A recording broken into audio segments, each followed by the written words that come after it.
E então tá tudo gravado. E aí a gente conheceu tanta gente interessante, tantas pessoas daí, sabe essa rede, assim, que as pessoas, um vai indicando o outro, e que a gente está pensando em continuar, não agora, já direto em novembro, mas em dezembro ou em janeiro, enfim. Que conversar, né, não faz mal para ninguém, né? Trocar ideia, ouvir, principalmente. E acho que no final essas coisas tem sempre uma história, um caso, né, um case que vai inspirar que outras pessoas melhorem os hábitos ou mudem os hábitos que precisam ser mudados. Então, algumas pessoas eu acredito que vão entrando aí ao longo do nosso encontro, então a gente já pode começar. E, primeiro de tudo, muito obrigada por vocês estarem aqui, vocês convidados palestrantes e vocês, queridas pessoas do público, da plateia aí que vieram assistir. Bom, deixa eu pegar aqui. Se vocês quiserem fazer algum comentário, alguma pergunta, usem o chat, tá? E aí, na medida do possível, eu vou e aí, se tiver uma pessoa específica, vocês falem que para quem que é, e eu vou direcionando essas perguntas, tá bom? No geral, as pessoas têm sido um pouco tímidas. Então, vou apresentar os meninos. A gente tem André Carvalhal, escritor, consultor, palestrante, TED, ex-speaker, e que aborda temas como marketing, comportamento e sustentabilidade. André Alves, escritor, pesquisador de comportamento e cultura, tem também um perfil no Instagram onde coloca vários insights, Float Vibes. Inclusive, muito bacana, um dos assuntos que a gente vai trazer é de um relatório que eu li no Float Vibes, que é um relatório sobre o trabalho. Como é que chama mesmo? Vibes do trabalho. Vibes do trabalho. Né? E Rafa Silvério, designer, gestor do projeto Sankofa, guardião da startup de inovação Vamos e colunista de sustentabilidade racial do Fashion Revolution Brasil. Bom, vou começar com o André da Float, porque eu estava conversando com você, né, André, esse relatório é impressionante, eu até recomendo a todos que leiam, assim, porque eu me vi, infelizmente, em vários momentos, né, da sua pesquisa ali, né, quando você faz um retrato, assim, um espelho, né, de como a gente está vivendo enquanto sociedade, né, no mundo de hoje, com todas essas a coisa da digitalização e a gente viver dentro do nosso celular. Então, eu me vi muitas vezes assim num retrato que eu não gostaria de me ver, mas foi ótimo também olhar e me enxergar, porque eu falei, bom, isso, eu não quero isso, e, né, daí a partir de você entender, você também consegue mudar. Ótimo, o link está aqui no chat. E aí tinha aquela frase, né, do work hard, play harder, né, e aí só que chega uma hora que você não consegue nem mais play, né, e eu tenho sentido muito esse esgotamento, não eu sentido, eu tenho sentido das pessoas e dos comentários e dos relatos que me chegam, né, desse esgotamento, assim, que a gente está vivendo, e no final, por quê? Às vezes até me pergunto, putz, aqui eu só trabalho, na casa, eu trabalho com as crianças, eu trabalho no trabalho, então são uma jornada tripla, que começa às 6 da manhã, termina às 9h30, 10 da noite, depois que todo mundo vai dormir, porque enquanto tem alguém acordado aqui, inclusive marido, tá? Enquanto tem alguém acordado, tipo, meu nome é chamado, né? E aí não tem um pote de ouro no final desse arco-íris, né? Então a gente entra nesse ciclo e a vida é assim, né? E quando você vai ver, passaram 2 anos e 3, né? Eu tenho pouco tempo para diversão, eu tenho pouco tempo para descanso. Isso que eu estou falando, eu que tenho milhões de privilégios, né? Eu fico imaginando outras pessoas que não têm os privilégios que eu tenho, o peso maior que está, né, sobre essas pessoas, e obviamente repercute aí em uma saúde mental e emocional muito complicada. Então, André Alves, qual é o saldo né, mental e emocional dessas crenças como, né, trabalhe muito, porque, né, o trabalho é a única saída, e você é a sua única saída, né, tipo, Conta um pouquinho do que você percebeu aí nessa sua pesquisa. Bom, começamos com os dois pés na porta, então, hein, Camila? Vai longe essa Tudo aí. conversa. Primeiro, boa noite, obrigado pelo convite. Bom revê-los, Rafa e André. E obrigado para quem veio nos escutar falar sobre um assunto que é tão espinhoso e dolorido, né? Acho que, antes só de começar a falar, claro que eu parto de um lugar de também muito privilégio acumulado, mas eu também parto de um lugar de escuta, é uma escuta dupla, né? Tem uma escuta como pesquisador de cultura e comportamento, a Float é muito disso, mas também tem uma escuta clínica, né? Eu sou psicanalista, na verdade, também, Camila, e aí os pacientes também trazem muitas dessas questões, né? Então é meio que uma escuta, tem aí um tripé, né? Tem um pouco da teoria, mas também tem esses dois tipos de escuta. Eu acho que, indo direto ao ponto, e inclusive o que nos motivou a construir todo esse relatório do Vibes do Trabalho, como você, a gente também escuta bastante sobre esse assunto e como ele é dolorido, né? E como ele vai chegando nesse lugar em que parece que todo mundo sabe o que está acontecendo, tudo bem não estar tudo bem, mas ninguém sabe muito o que fazer com esses slogans que a cultura nos devolve. E acho que a aposta tá colocada, né? A gente fez uma aposta muito alta no desempenho. Tudo é sobre desempenho. O seu lazer é sobre desempenho, como a sua família é percebida é desempenho, né? Tudo vai entrando nessa lógica de trabalho, tudo dá trabalho, porque tudo está sendo mensurado, comparado, mercantilizado de alguma forma, comercializado em muitos casos. E aí, a nossa hipótese é que, e aí vou direto no âmago da questão, é que a gente está ficando apegado demais ao cansaço, né? Então, acho que se a gente faz até uma análise, né, roubando um pouquinho para a psicanálise, mas se a gente acompanha, por exemplo, a evolução da depressão como produto cultural, né? Vamos olhar para a depressão não só como um caso clínico, mas como esse grande diagnóstico que dos anos 70 para cá foi se tornando essa coisa muito inflada, né? Então tá triste, tá com depressão, tá angustiado, tá com depressão, não consegue trabalhar, tá com depressão, não consegue se relacionar, tá com depressão, medica, solta medicamento e aí vai ter muita terapia alternativa para ajudar nesse lugar. O que a gente está vivendo? Um espelho disso com o burnout, né? Gradativamente a gente vai vendo essa história de exaustão, piripaque, esse cansaço que não dá para aturar e que o sujeito, como diz o mercado financeiro, quebra, né? Quando o sujeito quebra, então qual que é o rótulo? O rótulo é burnout. As pessoas não estão aguentando, as pessoas estão trabalhando até o seu limite. Só que aí a gente precisa dar um passo para trás e pensar em três coisas.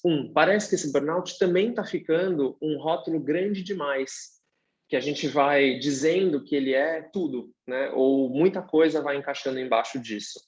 E aí, como diz aquela jornalista americana que escreveu sobre os millennials se tornarem a geração burnout, parece que isso vai virando não só um sintoma, não só um diagnóstico, mas isso vai virando uma forma de identificar todo um tempo. E aí, a gente tem que dar um passo para trás e pensar no trabalho como uma coisa expandida, né? Se tudo dá trabalho, a sua jornada tripla dá muito trabalho, o post do Instagram dá muito trabalho, né? Tudo vai caindo um pouco nessa lógica. E aí a gente vai para esse terceiro ponto, que é a gente começa a usar o cansaço como um marcador identitário. Então, se eu não estou cansado, parece que eu não estou fazendo direito. Se eu não estou cansado, claro, esses não são mecanismos conscientes necessariamente, né? Aula 1, Freud, só para a gente começar, mas né, o eu não é senhor em sua própria morada. Muita coisa que a gente faz, a gente está fazendo sem entender muito bem. Então, esses exercícios como esse são ótimos para a gente questionar, acho que talvez o nosso campo aqui da discussão, né? Que é o que a gente chama de cansaço compulsivo, é essa história de que a gente vai se definindo pelo nosso cansaço. Sucesso é sobre estar cansado. Ou você não consegue mais se reconhecer muito se você não estiver cansado. E aí nessa a gente entra numa cilada de não só se sentir cansado, mas querer estar cansado.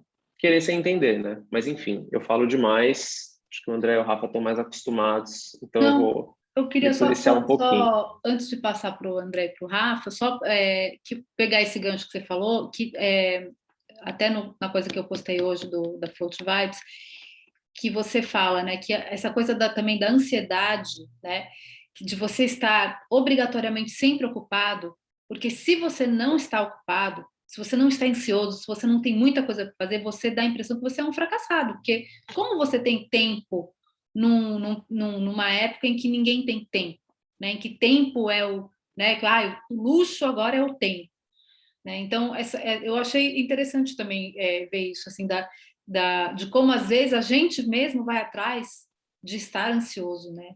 De estar multitarefas, de estar exausto, porque a gente não para. Se a gente parar, ninguém para. Se a gente parar, tem algo de errado, né? E para algumas camadas da população isso vai ser ainda mais perverso, né? Porque aí a gente vai criando esses sistemas em que, assim, não vai poder ter tempo mesmo, porque não sabe quando que essa oportunidade vai pintar de novo, né? Essa é uma das enrascadas que a gente está no nosso sistema, em que a gente está sempre pressionado nesse lugar de que tem que trabalhar e tem que trabalhar mais. Tem que falar sobre esse assunto hoje, tem que postar sobre isso hoje, tem que pegar essa corrida do aplicativo, porque a gente não sabe quando vem a próxima. De novo, aí a gente vai ter níveis muito desbalanceados desse jogo. Mas no final das contas a gente está falando de um contexto que ele abarca a todos, né? Uhum. Exato.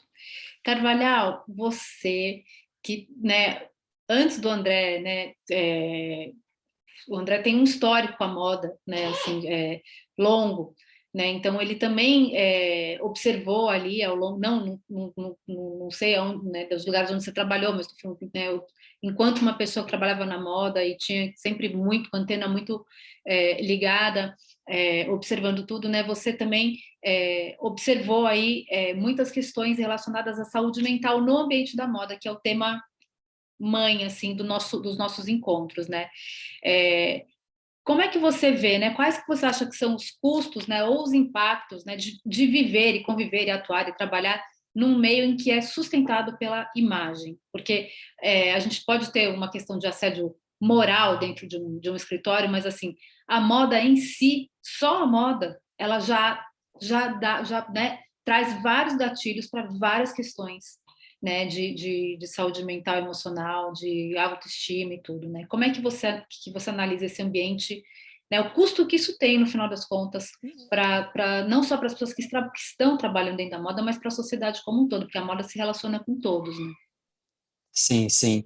Bom, primeiro, boa noite. Também é um prazer grande estar aqui com vocês e conversando sobre isso. Eu amo, tenho amado cada vez mais conversar sobre esse tipo de assunto.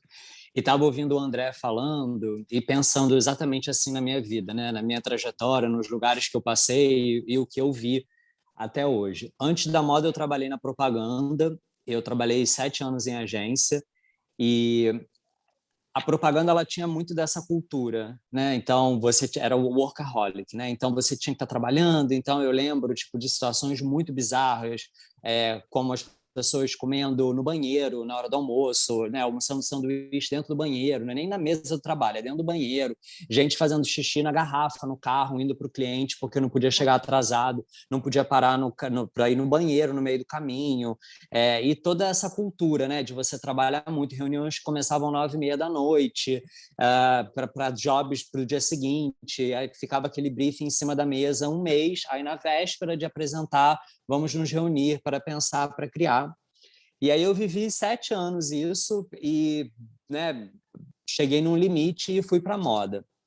Dentro da moda eu trabalhei talvez nos 2 dos maiores grupos que existem hoje de moda, que foram se formando ao longo do caminho, hoje talvez sejam os maiores grupos, e vivi situações ali dentro, que é o que eu estava pensando enquanto o André estava falando. A ficha que me caiu aqui foi a seguinte: em 2016, eu acho que a gente já estava vivendo, quando eu escrevi o livro Moda com Propósito, ele era um livro que falava sobre essa necessidade desse resgate da moda. A gente tinha acelerado muito, eu já estava trabalhando há 5 anos com moda, e quando eu entrei no mercado, tinham 2 coleções por ano, e quando eu escrevi esse livro, né, 5 anos depois, a gente tinha já uma coleção por mês. Eu vi essa aceleração do calendário e, junto com essa aceleração do calendário, tudo que veio, né? Então, assim, as pessoas cansadas. Então, já lá naquela época, eu lembro dos diretores criativos de grandes marcas saindo, pedindo demissão, muita marca quebrando. Mas naquela época, eu acho que a gente não entendia isso como saúde mental, a gente não dava esses nomes que a gente dá hoje.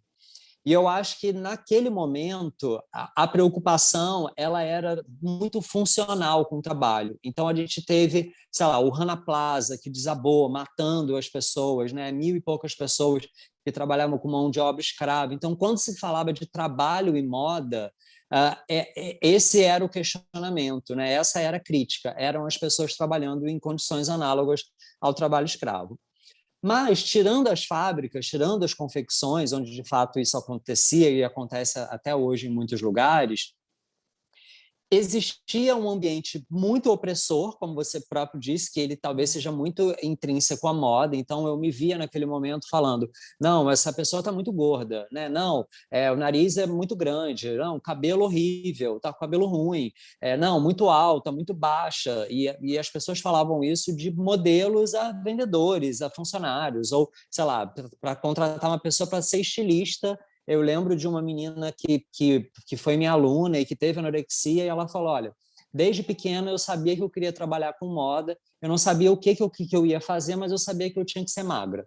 Então, ela já desde pequena, ela desenvolveu anorexia porque ela queria trabalhar com moda, e a imagem que ela tinha era que não importava se ela fosse vendedora, estilista, modelo, dona de marca, qualquer coisa, ela precisava ser magra. Então, de fato, a moda ela já carrega muito essas coisas, mas eu vi dentro dessas marcas, né, essa cultura do work hard, play hard, né, como vocês falaram no início. E, por exemplo, a dona de uma das marcas que eu trabalhei, ela falava: o diferencial da nossa marca é aquela gotinha de suor a mais. Então, a gente bomba, a gente é incrível porque tudo tem uma gotinha de suor a mais. E as pessoas aplaudiam isso, as pessoas achavam que isso era muito legal. Isso era o sentimento de dono. Eu era avaliado no final do ano por essa empresa, e dentro ali as coisas tinha o sentimento de dono. O sentimento de dono era isso: era trabalhar 24 horas por dia, trabalhar final de semana, responder como se fosse eu, voltar para estar em casa, voltar para apagar a luz que esqueci do escritório. Então, eu acho que essas coisas elas eram muito naturalizadas, e ninguém tinha noção de que isso beirava o assédio moral, a exploração, né? Enfim, beirava coisas que hoje, como o André falou, se chegaram no limite com o burnout e com um monte de gente realmente não dando conta, pedindo arrego e tal.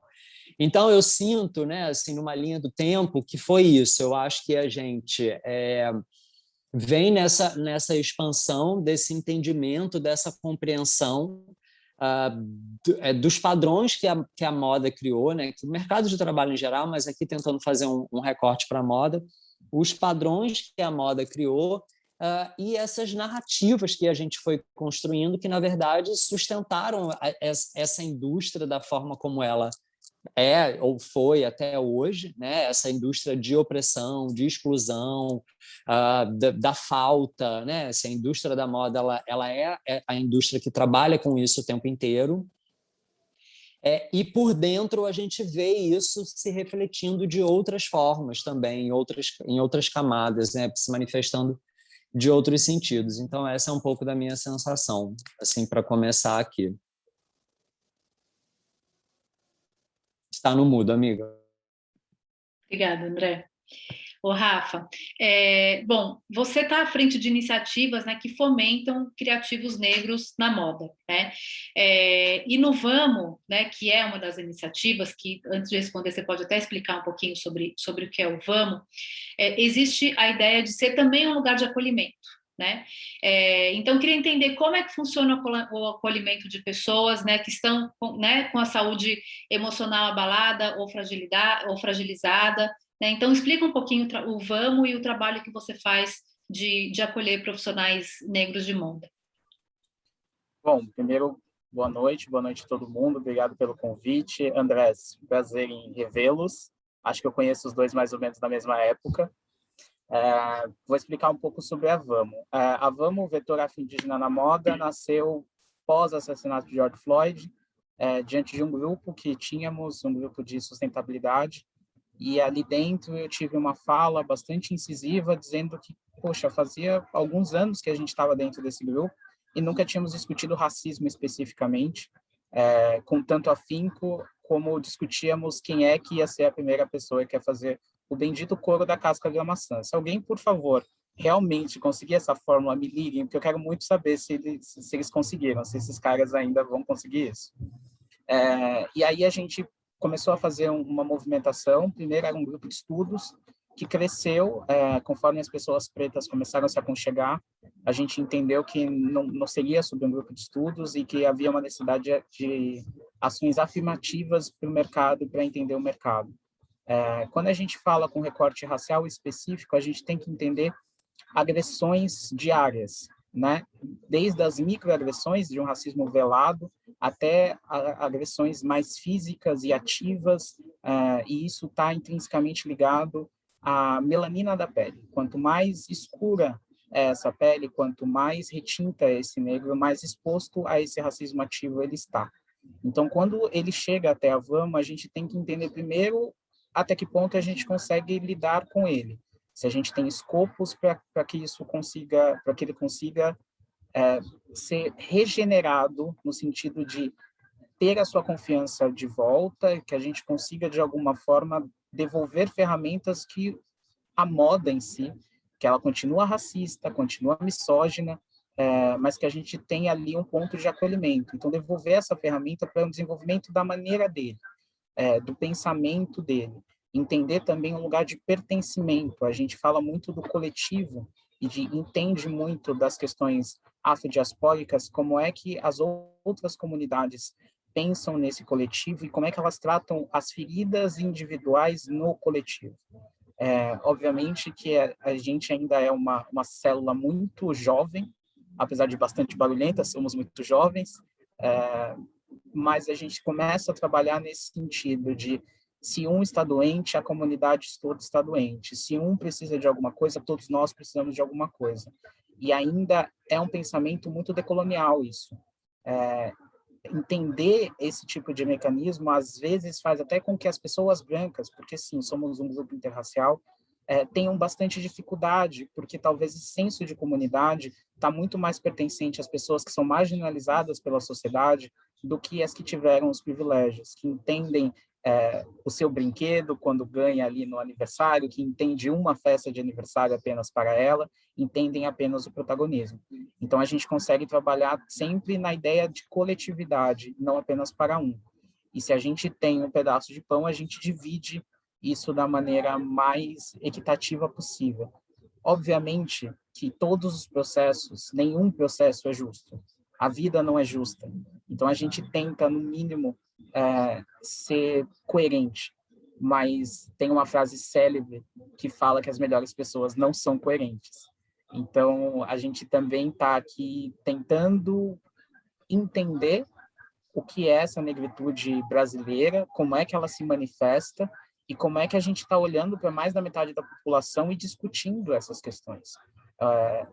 Entender as nomenclaturas das nossas dores, entender de onde elas vieram, quais são as cernes disso, isso traz um lugar de pertencimento para as pessoas pretas e negras que é bastante distinta, né? A gente consegue reconectar, fazer o religare, né, para a cultura mãe e entender um pouco ali da nossa forma de pensar, que é bastante distinta das outras maneiras de se fazer, que é muito embranquecida, né? Essa ideia do CEO, a ideia da startup, do Vale do Silício. A gente teve todas essas mudanças acontecendo nos anos 2000 e 2010 que aceleraram essa ideia de sucesso. Quando o André fala muito sobre essa questão de que a gente tem que ter essa produtividade, isso foi muito acelerado por essa ideia americanizada que veio no começo dos anos 2000. Né? Começa nos anos 90, se acelera nos anos 2000 e hoje a gente tenta fazer um outro lugar olhando para as culturas originais e olhando ali para essas cernes que são matriarcais, né? Muito bom, Rafa, é verdade. Até a minha próxima pergunta para o André tem a ver com isso. Quando você falou das microagressões, né, eu entendo, até André Alves pode até me corrigir se estiver errado, mas assim, quando você passa por uma situação de racismo, né, às vezes consistente, né? Ou a qualquer outro tipo de assédio que é consistente, que é persistente, né? Te deixa numa fragilidade emocional e mental que leva anos para você curar, né? Ou até, sei lá, lutas, ou luto, ou né, coisas assim que te marcam de uma maneira muito profunda, são anos, né? Quiçá isso se, né, se resolver, né, mas assim, então eu queria, quando você falou das microagressões com recorte racial, Rafa, eu queria que você pudesse elaborar um pouco assim, vocês, quando vocês, né, inclusive entre vocês, assim, ou se tem uma pessoa que está mais fragilizada, qual é o impacto que isso tem, né, no trabalho delas, assim, acaba sendo, às vezes, a pessoa pode, sei lá, fazer tô pegando assim só do ambiente da moda mesmo, tá? Mas criar uma coleção, né? Usar isso como às vezes um insumo, né? Para criação, né? Tipo, ou a pessoa tá tão assim, de fato, emocionalmente tão debilitada, assim, que ela precisa mesmo desse amparo total antes de começar a pensar em fazer qualquer coisa. Isso vai depender, Cami. A gente tem estágios e estágios. Isso vai depender muito de onde essa pessoa está, como é que essa pessoa financeiramente está colocada, em que momento de vida familiar, emocional, quem que ela tem ao redor dela. As pessoas são muito diversas nesse sentido. Mesmo nós temos um recorte racial que nos une, nós temos pensamentos distintos. A gente tem que entender o recorte racial, mas a gente não pode apagar a individualidade das pessoas pelo recorte racial. Né? Os pretos não são todos iguais, os filipinos não são todos iguais. Então, entender esse lugar. Claro que tem algumas pessoas que têm mais estofo, tem outras pessoas que têm menos, mas isso também vai depender dessas variantes, mas eu acredito que o que determina muito é a questão de quão retinta essa pele é. Pela experiência que eu tenho, os mais de peles mais escuras, se vocês notarem até dentro da moda, onde eles estão, a não ser sendo modelos? Eles não são ainda donos de marca, eles não são ainda vozes comunicadas dentro da moda. A gente tem pessoas negras de peles mais claras hoje tendo sucesso dentro da moda. Onde estão as pessoas retintas? Elas ainda continuam marginalizadas. Essas microagressões, Cami, elas começam desde não tomar no mesmo copo, ser o último a ser cumprimentado, que você comece a identificar isso como um racismo, até questões mais agressivas, de ser chamado de macaco, de ser ofendido na rua, de tacarem uma garrafa num carro de movimento contra você, enfim, agressões físicas mesmo, que vão ali marcar a trajetória dessa pessoa. Então, a gente tem todos os tipos de história. A gente tem que entender para onde a gente consegue ter estofo para lidar com aquilo e quando é que a gente precisa realmente de um apoio psicológico e psiquiátrico em alguns casos. É uma coisa realmente impressionante e mais impressionante ainda que é algo histórico, né? Que a humanidade realmente não conseguiu ainda resolver isso e se retratar, né? Rafa, eu já volto para você então. André Alves, trazendo esse insight que o Rafa falou da coisa do CEO, né, dessa figura do CEO, desse, né, modelo de sucesso, né, eu também vi que você fez um comentário, né, faz parte ali da pesquisa, né, um comentário interessante sobre o conto da Girl Boss, né, não sei se todo mundo aqui que está assistindo sabe o que é a Girl Boss, mas, né, que essa versão dessa mulher ultra sucedida, ela é jovem, ela é bonita, ela é esperta, ela é visionária, ela fica rica com 23 anos e também tem, né, além de ter filho, ela trabalha, ela tem que ser tudo na carreira dela, na vida dela, pessoal, profissional, tem altos níveis de sucesso, né? E além de tudo, ela é bonita e ela é magra, né? Então é que nem a gente falava, né, das modelos nas capas de revista, né? Como amigas minhas que são negras ou que são descendentes de indígenas, falava, eu amo moda, mas eu passei a minha infância e minha adolescência olhando as revistas todas que eu adorava ver tudo, mas eu nunca me vi lá, né? E óbvio, né? Tipo, eu que sou branca nunca me vi, né? Então, porque é muito inatingível, né? Inacessível, né? Para a maior parte das mulheres, né? E aí, de repente, a gente tem esse tipo de mulher que é inatingível, que é inacessível e que ainda é hiperprodutiva e hiper tudo, né? Quais são os efeitos colaterais, né, dessa persona, né? Que tem que às vezes e às vezes a pessoa também ela está criando uma persona de fato, né, para aparecer daquele jeito para o outro, né, para o olhar do outro, mas que não necessariamente ela no seu âmago assim seja isso de fato, né? Então, quais são os efeitos colaterais dessa persona que tem que se criar, dessa persona do sucesso, que às vezes a gente cria, não talvez nesse nível, né, nessa potência, mas para parecer bem-sucedido, para parecer melhor ou mais isso ou mais aquilo, né? Quanto custa isso, especialmente para mulher, assim, pegando esse exemplo da Girl Boss? Para a mulher custa mais caro, né, Cami? A gente sabe, você sabe disso melhor do que eu, inclusive, né? Custa bem mais caro, porque expectativas que são inatingíveis. Vou tentar não ser muito técnico, mas assim, é esse eu ideal anabolizado, né? De que eu tenho que ser esse culto da otimização. Eu tenho que ser a melhor versão de mim mesma em todos os campos da minha vida. Insuportável e impossível. Não existe, né? Mas a gente insiste, porque a Gwyneth Paltrow é linda. Que você falou, né? Ela é magra e ela é branca, né? De preferência, ela é branca. E sempre vai se construindo isso, e o que eu digo aqui para a mulher é mais perverso, porque, assim, citando um livro bem polêmico, né, que é a Naomi Wolf, né, tem muitas discussões se esse livro vale ou não vale na discussão, mas acho que tem uma coisa interessante da Naomi Wolf que ela mastiga muito bem, que estamos falando de uma sociedade que, pelo menos nos últimos 2000 anos, criou formas muito sofisticadas de aprisionar a mulher, especificamente o corpo feminino. Dizer como é que tem que ser e fazê-la se sentir muito mal se ela não estiver atingindo a esses ideais, né? Em outras épocas, inclusive, não só ela se sentia mal, mas como ela era abusada, molestada, restrita, interditada, uma série de coisas, né? E a indústria da beleza se construiu em cima disso. Como é que eu vou fazer essa mulher acreditar que ela está fora e eu vou vender para ela alguma coisa que vai suprir a falta?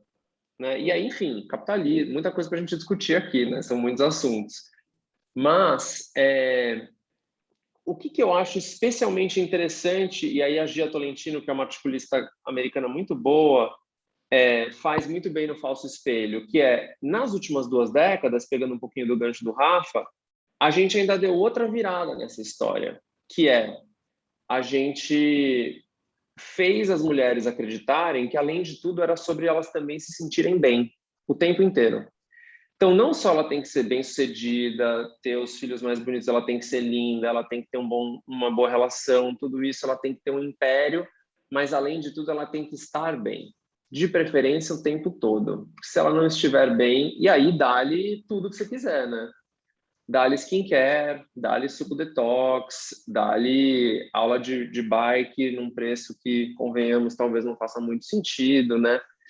Então, eu acho que tem 2 arquétipos no mundo do trabalho que estão intimamente ligados à ascensão da tecnologia, né? O Rafa falou do Vale do Silício, eu gosto muito que a Monique Evelyn fala do Vale do Silêncio, né? A gente cultua o Vale do Silício e aí a gente silencia todo um grande espectro, né, de inovação e de criação que existe de outras formas, de enxergar as coisas de outras formas. Só que aí a gente vai fazer tudo isso principalmente com 2 arquétipos, né? O fundador, que é esse homem macho, bem-sucedido, que performa muito bem, que inspira as massas, e a girl boss, que também vai disfarçar muitos comportamentos abusivos, vai em muitos sentidos se masculinizar nesse lugar do trabalho, né? Só que ela ainda vai fazer tudo isso com um discurso positivista ou afirmativo, né? Ela faz tudo isso com um sorriso no rosto. Aí fica mais difícil da gente entender, né, onde é que está a cilada. Porque o lobo de Wall Street fazia tudo isso cuspindo na nossa cara, dizendo que a gente era fracassado, que estava tudo errado, né? Agora virou porque o discurso é positivo, é nova era, é maravilhoso, vai chegar lá. É só fazer, bota mais um creme, acorda uma hora mais cedo, toma super coffee, né? Tipo, eu vou te dando todos esses aparatos, essas próteses de ego, no lugar de eu discutir, então, ok, como é que está posicionado nesse desejo? Quer isso? Precisa disso? Eu vou te convencer que, assim, precisa e eu tenho todo o arsenal para te fazer entrar nessa. E aí as consequências, só para não desviar muito da tua pergunta, senão eu me empolgo, Cami, as consequências são essas que a gente está vendo, né? As questões de saúde mental são muito mais opressoras para as mulheres, né?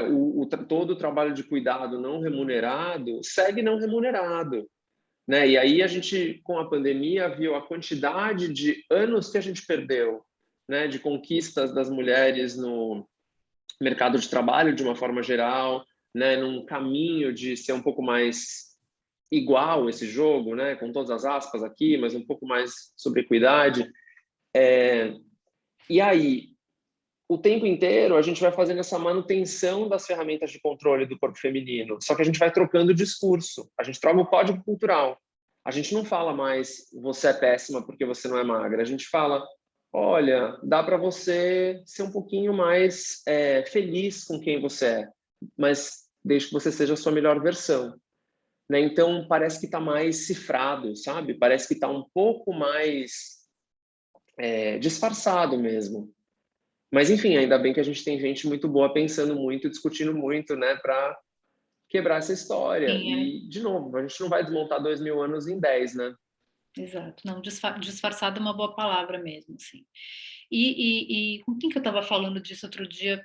Acho que foi até no último encontro. Realmente, assim, esse período, né, trazendo para um recorte mais feminino, que as mulheres estão cansadas de uma forma geral, é muito bom para as marcas de beleza e bem-estar, né? Porque elas dão um ritual, né, a coisa que vai te fazer a diferença, que vai te dar energia, ou que você vai relaxar. Né, no final você tem um negócio com floral, um olhinho essencial que você compra porque você compra, né? Porque vai fazer você dormir melhor. O outro vai fazer você acordar. O negócio no olho, né? Então você entra, né? Aquela coisa que é o produto ligado a um propósito de bem-estar, né? Quando na verdade o buraco é mais embaixo, né? E aí, pegando por essa coisa desse empreendedorismo, né, do Vale do Silêncio, Vale do Silício, que você tem uma visão crítica desse empreendedorismo que a gente tem visto hoje, né? Que você falou, a gente não pode acreditar, né, nesse lema do você é a sua única saída. Né? Nesse sentido de que a gente vai correr em busca da gente nem sabe o quê, né? Achando que vai chegar num lugar, achando que vai dar certo, achando que vai ganhar dinheiro, achando que a nossa ideia vai, né? A gente vai conseguir realizar o nosso projeto, e no final, que é o empreendedorismo, assim, né? Às vezes tem pessoas que têm uma veia mais empreendedora, tem pessoas que não. Eu, por exemplo, sempre falo assim, gente, eu não sei vender, não sei vender nada, eu gosto de ter ideia, eu sou apaixonada, eu sou intuitiva, mas assim, vender, eu não consigo vender, eu dou de graça, né? E aí fala, não, mas empreendedorismo não está só ligado à venda de um produto, né? Então, só que o discurso que eu vejo, de uma forma geral, é esse empreendedorismo, assim, de você se fazer, né, self-made man, assim, você cria uma profissão, você cria um negócio e que tem a ver com essa coisa, né, esse fenômeno de startups e de CEOs, de tudo que a gente tem visto, né? Qual que é a sua visão sobre isso? Aí 2 passinhos para trás, né, Cami, mas eu acho que tem um livro muito bom desse ano, que é O Neoliberalismo como Gestão do Sofrimento, do Christian Dunker e do Safatler. É uma grande coletânea, assim, mas gente muito boa tentando dar conta um pouco dessa história, né? E aí tem o experimento neoliberal, né, que é onde a gente está agora. A conta chegou. A gente está sentado nessa mesa desde a década de 70, a conta chegou e tá esquisito, a refeição nem era tão boa e parece que a conta é bem alta, né? Nessa que a gente está. E aí tem uma frase que eu já te falei ela, porque eu gosto bastante dessa frase, que é uma frase da Margaret Thatcher, em que ela falava que a economia é o método, o objetivo é mudar o coração e a alma. Né? Então, sobre o neoliberalismo como sistema, a gente chegou nesse lugar. Né? O empreendedorismo, né, ou essa unidade de negócio, a empresa, ela está no nosso coração. Tenho que conseguir transformar tudo em um empreendimento. Né? E aí, qual que é a sacada que eu acho que a gente precisa prestar bastante atenção aqui? Que a gente transferiu tudo para o sujeito. Né? Inclusive a gestão da própria saúde mental. Tá triste? A culpa é tua. Não tá fazendo o suficiente. Olha quanta aula de meditação tem no YouTube. Né? Como assim não tá conseguindo dar conta? Como é que não tá conseguindo parar de pé 15 horas em cima de uma moto? Você controla o teu horário. A fala do Galo, né, no documentário do Globoplay, Sociedade do Cansaço, né, homenageando inclusive o Byung-Chul Han, que é muito boa, né, que é e aí me venderam esse discurso de que eu controlo o meu tempo. Mentira, quem controla o meu tempo são as minhas dívidas. Né? Então, quando a gente consegue fazer o sujeito virar senhor e escravo de si mesmo, tem que estar o tempo inteiro trabalhando, a gente tira a possibilidade de questionar e de fazer trabalhos como, por exemplo, o André acho que já fez, né, ao longo da trajetória dele que eu conheço, ou mesmo o Rafa, né, com esse projeto super potente que é criar a coletividade. Porque não há dúvida, o único jeito da gente encarar essa conta bem cara que a gente recebeu é reconectando e é religando. E é tirar essa ideia de que coloca tudo nas costas do sujeito, porque, olha que ironia, o sujeito está quebrando e não está dando conta. E a gente está no tempo histórico mais deprimido e mais exausto da história. A gente não vai conseguir sair dessa sozinhos. Né? Então, o saldo dessa lógica do você SA, que você é o seu próprio empreendimento, é essa de que parece que colocou tudo nas costas do sujeito. A gente vai ter que criar células, sindicalização, pressões coletivas, movimentos, né? Sabe Nenhuma Mais, Meu Corpo, Minhas Regras, né? De novo, a história do movimento feminista é brilhante nesse sentido, né? De mexeu com uma, mexeu com todas. A gente vai ter que criar esses aparatos de coletividade se a gente quiser mudar qualquer coisa. Porque sozinhas a gente não dá conta. E é um pouco nessa direção que esse sistema está desenhado para a gente ir. Então, Rafa, então você com o Vamos e com o Sankofa, que a gente não falou de Sankofa aqui ainda, que também é um projeto de coletividade, né? Vocês já operam dessa forma que é muito coletiva, né? Que é estamos juntos, né? A dor de um é a dor de outro, a alegria de um é a alegria de outro, né? E vocês têm lá diversos talentos, né? Então que podem ser trocados, né? De ajuda e de empoderar mesmo aquela pessoa para cima, né? Para lá ir conquistando cada vez mais. Só que aí, se uma conquista, os outros também estão ao lado, né? É uma conquista de fato coletiva. Quer contar um pouquinho sobre esse processo lá? Vou contar, me jogaram aqui, vou contar. Eu nem sei, Cami, a gente se acompanhou um pouco dessa minha trajetória de liderança, enfim, um belo dia eu acordei e eu tinha voz. Foi meio isso. Assim. Na verdade, a gente entende que as pessoas pretas desse país, por estarem marginalizadas e colocarem à margem, elas só têm o coletivo. É o seu vizinho que vai te emprestar a xícara de açúcar. Então, assim, é só o coletivo. A gente não tem um outro tipo de pensamento. Às vezes é muito difícil para mim ainda me adaptar a um tipo de business maior, de sentar com grande head de marketing de uma empresa e sensibilizar o homem branco, hétero, macho, alfa, a entender o que está acontecendo fora da bolha dele. Mas que agora? Mas tudo é racismo agora? Mas essas mulheres todas, agora tudo é sobre as mulheres, mas agora a gente não pode falar nada, mesmo um elogio.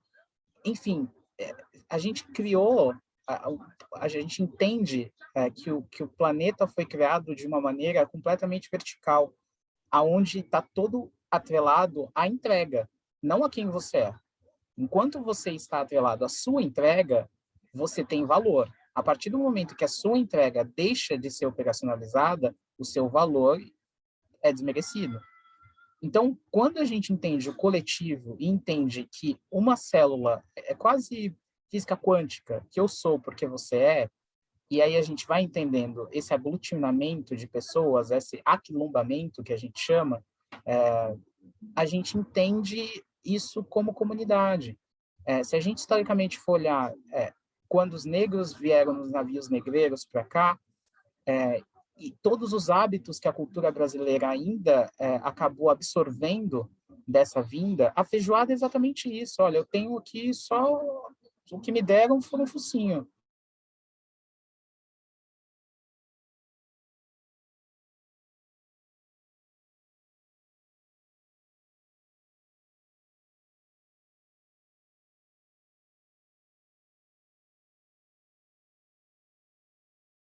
Entender esses lugares de poder, o quanto a gente consegue horizontalizar isso, o quão realmente as pessoas estão dispostas a fazer isso, o quanto o seu antirracismo e o apoio às mulheres, independente de um recorte racial, vai impactar na sua vida financeira.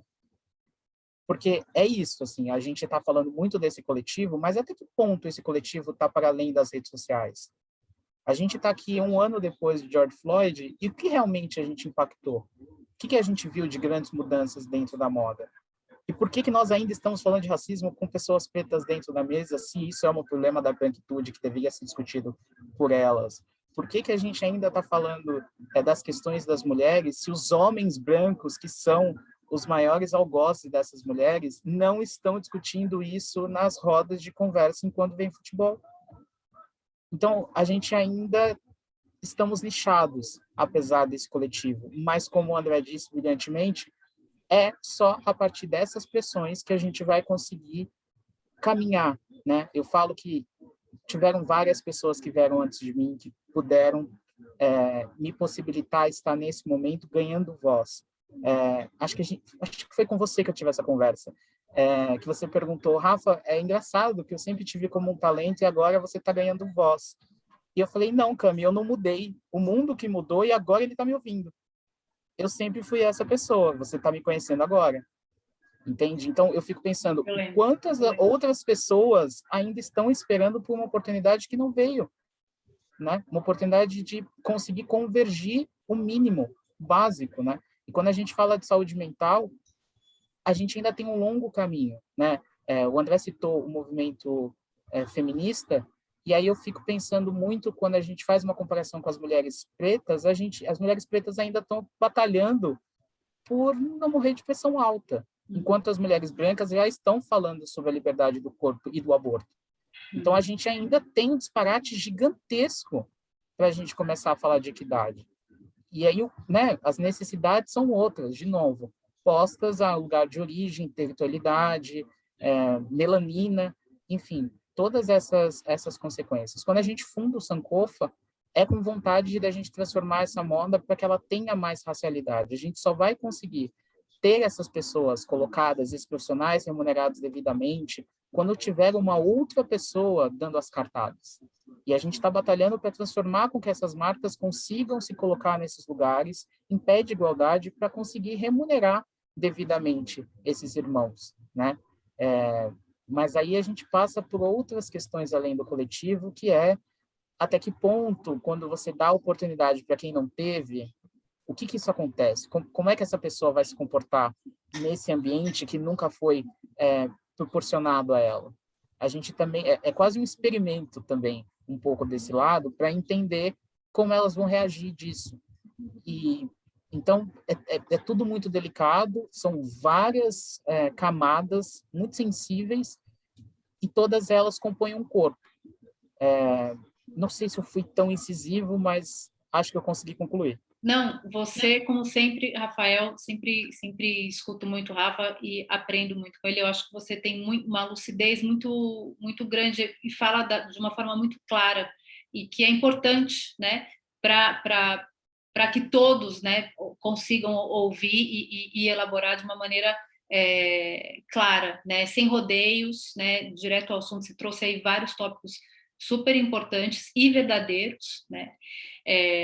Então, eu queria só então te perguntar se você vê essa mudança acontecendo na moda.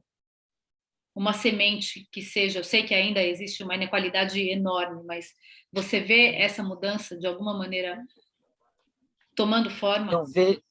Eu vejo muita publicidade. Eu vejo muita propaganda. Fala e não faz. Eu não consigo ver com transparência ainda indicativos de mudança. Eu não consigo ver ainda relatórios que comprovam os impactos e os compromissos que foram feitos e atrelados.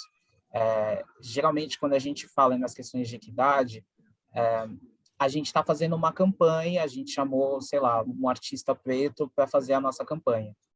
Mas aí, quando você olha dentro da empresa, não se tem um planejamento de carreira para as pessoas pretas, não se tem ferramentas, né? Que essa empresa não se empodera para dar ferramentas de desenvolvimento para que essa pessoa tenha ali dentro uma ascensão dentro da empresa.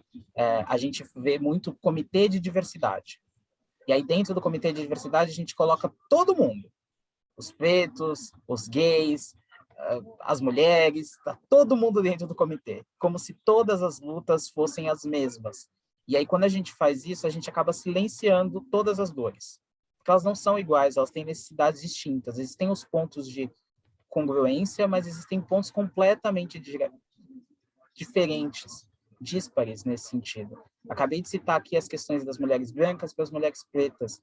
Não se dá para tratar da mesma forma. Não, elas não têm as mesmas ferramentas. E mesmo que você ofereça as mesmas ferramentas, cada uma tem uma história, cada uma tem uma vivência, um tipo de educação e um tipo de trajetória. Se eu vejo isso florescer na moda, claro, acho que o Sankofa só acontece por causa dessa abertura. Mas a gente vai conseguir ter outros obstáculos? Até que ponto a gente realmente é ouvido ou a gente é tolerado nos espaços? Eu sou muito tolerado nos espaços hoje por um certo receio. Eu sou meio que o policial assim da inclusão e às vezes eu só estou ali mesmo porque eu fui ver um amigo. Mas eu vejo que as pessoas têm um pouco de temor nesse sentido. Mas eu ainda não vejo que elas entenderam os lugares de dor. Assim. A gente teve um ápice do assunto e agora a gente está tendo um down nesse sentido. Para discutir outras coisas, é normal que isso aconteça, é humano, mas eu ainda acho que a gente tem um caminho longo, muito longo, para a gente realmente poder falar, então, eu estou ganhando mesmo que qualquer outra pessoa que está fazendo o meu trabalho, eu tenho as mesmas condições, tenho a mesma equipe, as mesmas oportunidades, acho que a gente ainda, pelo menos a gente agora está discutindo sobre os assuntos. Isso é um avanço no sentido, mas até que ponto a gente vai querer falar, né? George Floyd provou que chega uma hora que a fala ela incomoda e você precisa ter uma atitude um pouco mais drástica para realmente ser ouvido. Uhum. Então, até que ponto essa escuta está realmente aberta e até que ponto essa transformação acontece pela escuta. Ótimas questões, boas reflexões mesmo, Rafa. Obrigada. Agora, para o André Carvalhal, mudando um pouquinho, entrando mais na coisa das redes também, que é um assunto que eu quero discutir com vocês três, né? Eu vi não sei se foi na pesquisa do André ou se foi num link que o André Alves postou na pesquisa dele.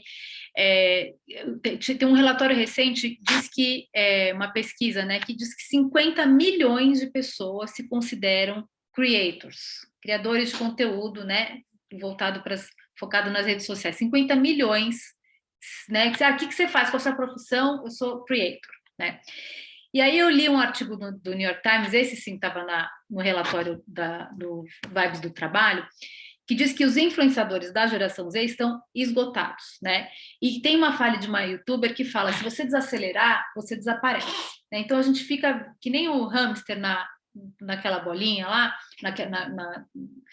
esqueci o nome, gira-gira lá do hamster, né? Correndo atrás dele mesmo, assim, né? Porque a gente tem essa questão dos algoritmos também, não só no Instagram, mas TikTok, YouTube, que vai privilegiando os trabalhos, né? No caso do YouTube, a menina falava assim, o YouTube está privilegiando vídeos, pessoas que postam vídeos todos os dias e vídeos compridos. Ou seja, dá muito mais trabalho para fazer. Normalmente as pessoas trabalham com equipes muito enxutas. É humanamente impossível você ter vídeos grandes, assim, né? Longos, todo dia, né? E aí quem faz um trabalho super sério, super dedicado, mas não nessa frequência quase impossível, né, achatado pela própria plataforma, né? Então isso a gente vê acontecer em todos os lugares, né? Hoje eu falei, tudo que eu vi no meu feed hoje no Instagram era Reels, juro por Deus, não apareceu uma foto para mim hoje. Eu só posto foto praticamente, porque não está aparecendo para ninguém, tá vendo? Tô fazendo para quem? Para mim mesma. Mas, né? Então isso serve também, né, para mais ou menos tudo onde a gente, né, nessa contemporaneidade assim, né, das redes sociais, onde a gente vive mais dentro de uma rede social do que fora, né? A gente está preso no matrix das redes. Se você que tem um trabalho assim super importante dentro do Instagram, como é que você vê isso?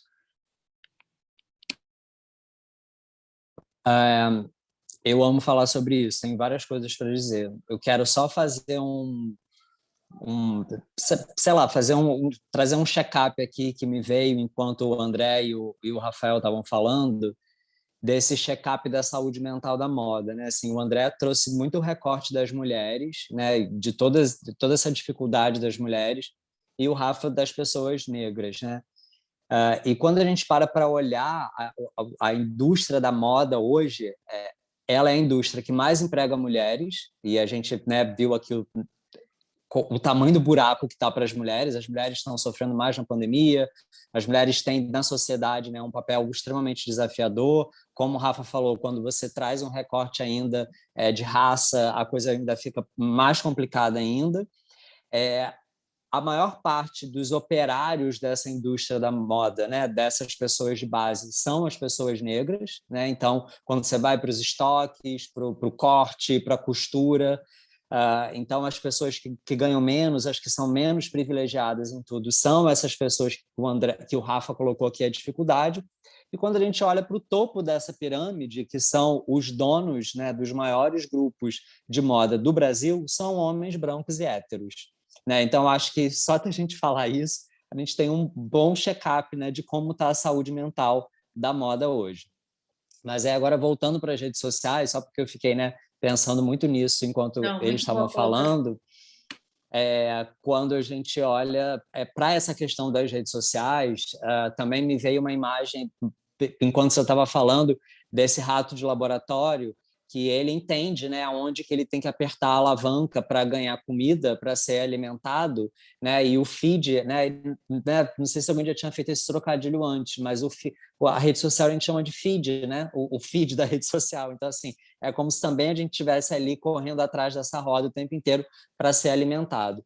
E por mais que eu adoraria falar que tipo isso tudo é uma grande bobagem e as recompensas que a gente tem nas redes sociais, que isso tudo é uma grande ilusão e tal, na verdade não é, né? Então, assim, as recompensas que as redes sociais hoje proporcionam para as pessoas, elas são recompensas que elas já mudaram o nosso funcionamento, né? O funcionamento do nosso cérebro da gente. Então, assim, não é brinquedo, né? Não é bobagem.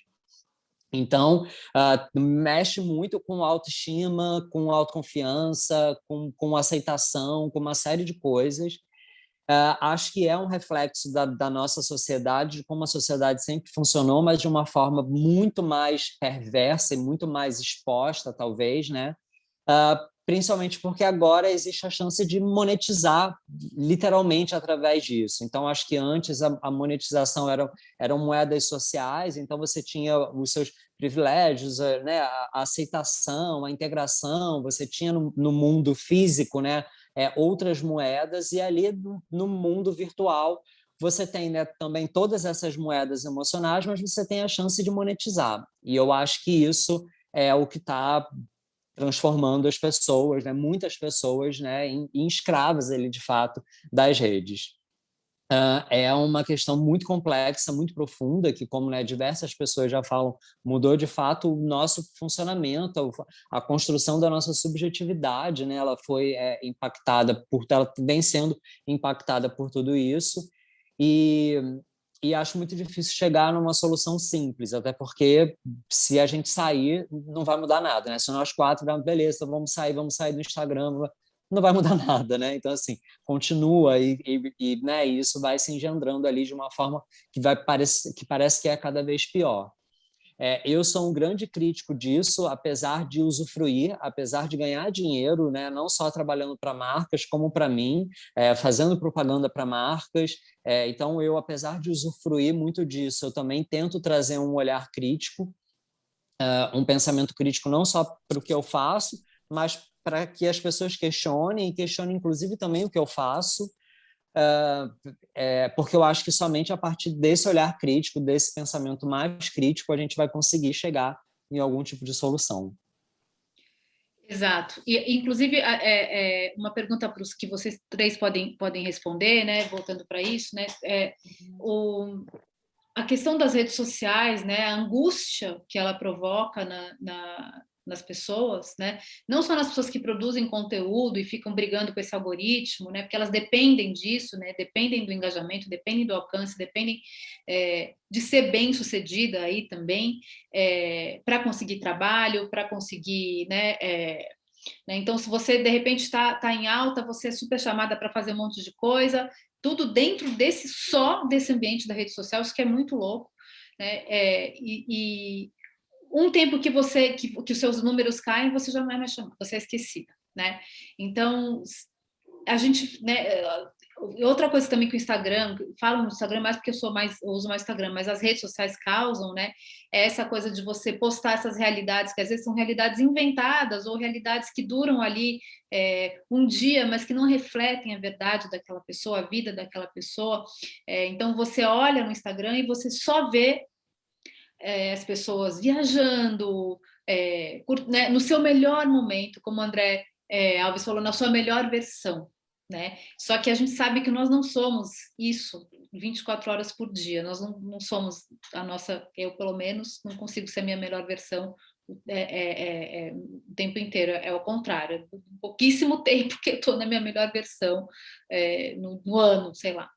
Então, e o André falou uma coisa interessante que né, a gente entendeu e começou a entrar nessa história de rede social e tal, porque era uma tecnologia de interatividade, né, de coletividade, tanto que no começo de tudo, no começo do Instagram, no começo do Facebook, era legal, né, porque tinha uma ingenuidade, porque tinha aquela coisa do começo e todo mundo se encontrando e se reencontrando e trocando imagens e comentando a ideia é boa, né? Mas hoje em dia ela virou uma ferramenta de distração, né? E de também de causar assim danos de fato emocionais nas pessoas que assistem, né? Essa festa toda acontecer dentro do Instagram, né? Como é que é a relação de vocês com as redes? O Carvalhal falou um pouquinho, mas se você quiser complementar, mas como é que vocês veem isso? Vocês sentem isso também? Eu acho super. Eu vou citar a Gia de novo, que o André trouxe aqui do Falso Espelho, que é ótima, e ela fala muito sobre isso também no livro. E eu amo quando ela fala do Facebook, né, que o Facebook começou como uma plataforma de bullying, né? O Mark Zuckerberg começou o Facebook para isso. Ela fala como que algo que começou para fazer bullying poderia ser bom, né, em algum momento. E eu acho que a gente está vivendo um pouco disso hoje. Eu também, durante muito tempo, fui um crítico muito forte dessa vida editada, né? Assim, das pessoas que editam essa vida para mostrar e o quanto isso é falso. E hoje eu também penso um pouco diferente em relação a isso. Eu penso que, de fato, as pessoas elas são também o que elas mostram, né? Eu acho que a gente teve um momento de achar que não, as pessoas não são aquilo, elas são aquilo é um pedaço da vida delas. Não, eu acho que a rede social ela está solidificando, né, exatamente aquilo que a gente acha que a gente é, o que a gente mostra, acaba se tornando, de fato, o que a gente é. Então, eu tenho refletido muito sobre isso. E outra coisa que eu tenho refletido muito é que, sim, eu até acredito que algumas pessoas ainda utilizem ali de forma ingênua, né, compartilhando seus momentos genuínos e tal, a sua felicidade e tal, mas o que eu tenho pensado e refletido cada vez mais é o quanto a rede social ela tem impactado a nossa vida, as nossas escolhas, e transformado a gente em mercadorias, em consumidores. O Bauman ele fala muito sobre isso, mas o quanto, mesmo quando a gente não acha que a gente está fazendo isso, mesmo, sei lá, a selfie mais ingênua, a coisa mais boba que a gente posta, que a gente fala, a gente está criando padrão, a gente está criando desejo, a gente está abrindo abismos sociais, a gente está fazendo um monte de coisa. Então, hoje, eu me sinto muito incomodado com, sei lá, com esse tipo de exposição, com esse tipo de conteúdo que é gerado pelas pessoas, e mesmo de forma ingênua, de forma espontânea, tendo a noção de que isso causa um impacto em outra pessoa, e o limite é o estofo, a bagagem emocional da outra pessoa. É muitas vezes algo que a gente não tem controle. Mas isso tem me feito ter um senso de responsabilidade muito maior em relação às coisas que eu faço, o que eu falo, o que eu compartilho, quem eu sigo, e também com a noção de que, enfim, a todo momento a gente está aprendendo e descobrindo uma nova coisa em relação a isso. Mas acho que é algo bastante complexo também e valeria uma outra conversa. Com certeza. Meninos. Para o ímpar, André. Vai você, Rafa. Cara, o que eu posso dizer sobre a rede social? Eu sou totalmente low profile. O pessoal do Sankofa cobra muito que o gestor tem que botar a cara, e o gestor tem que falar, porque o gestor tem que... E aí eu sempre falo, gente, mas o tempo que a gente vai demorar para o Silvério gravar, que é isso, né? O Silvério é uma pessoa, o Rafael é outra. Quando me chamam, o cérebro até, né, dá um tilt quando chamam de Rafael Silvério inteiro, porque eu tenho que assumir duas personalidades ao mesmo tempo.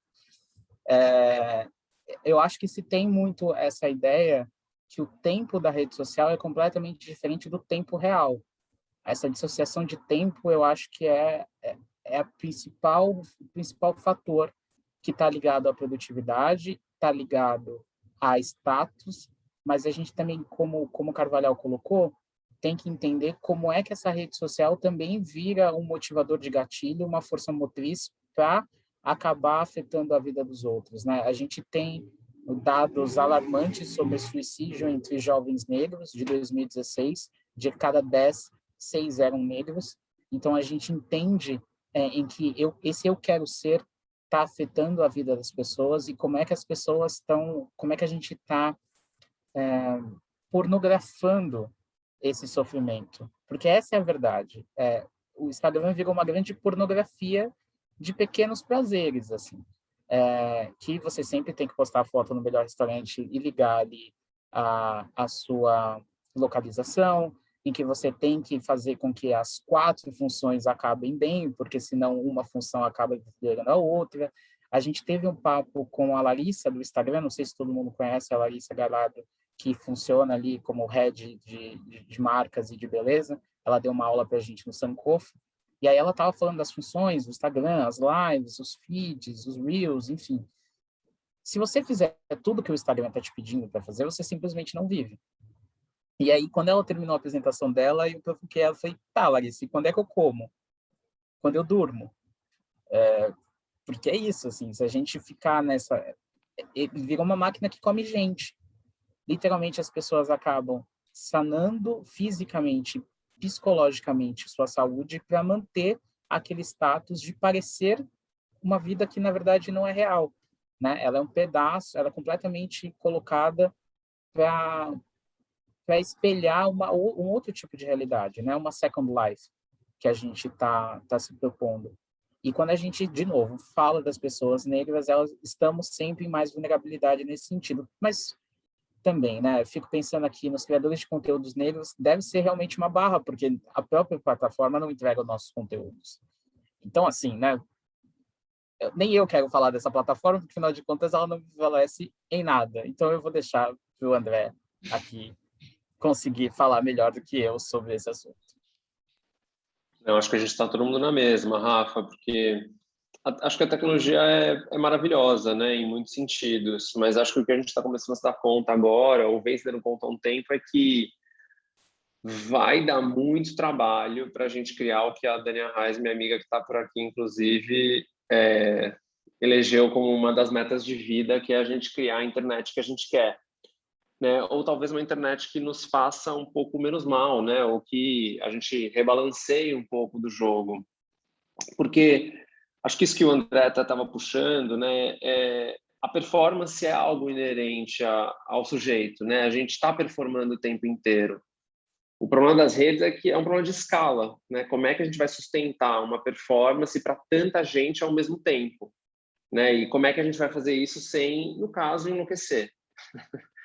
E aí a gente vem descobrindo aos poucos que também tem algumas coisas aí que a gente entendeu errado, né? Então, a missão do Facebook, né, de juntar as pessoas por um mundo melhor, parece que não se concretizou muito, né? Tem uma grande investigação do Wall Street Journal que foi publicada esse mês, inclusive, né? Os Facebook Files que, olha, vou te dizer que elas são quase tão graves quanto a Prevent Senior, mas enfim, não quero polemizar tanto.